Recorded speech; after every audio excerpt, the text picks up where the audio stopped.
Assalomu alaykum va rahmatullohi va barakatuh.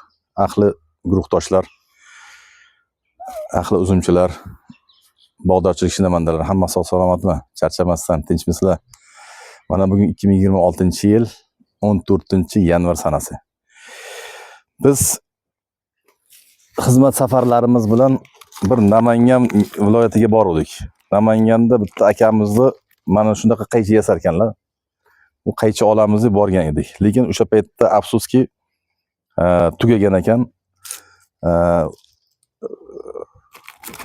Yaxshi insonlar ekan. Abdul Patto degan akalarimiz bizga mana shu qaychini xudo xolasa bizga mana BTS orqali jo'natib yuboribdi. Namanganlik Mingbuloq tumanidan ekan. Oybek Mfe deb yozilgan ekan. Ozodlik ko'chasidan jo'natilgan ekan. Bu juda ajoyib qaychi ekan. Men o'zim ham ishlatardim.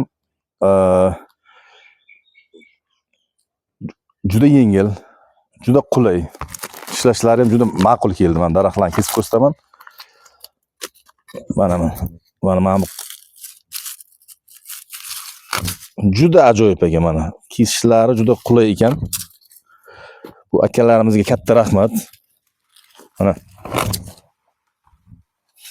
umuman charchoqda bildirmaydi xudo xolsa inshaalloh. Bu Abdul Patto akamizga katta rahmat. Men ham sizlarga shu tavsiya qilib qolaman shu qaychini. Telefon raqamlarini eslab qolinglar. 93 lik ekan. 795 5009 ekan. Hammaga maslahat beraman, juda ajoyib qaychi ekan. Ozgina yog'lab ishlataverasizlar. Xudo xolasa hammaga manfaatli bo'ladi degan umiddamiz.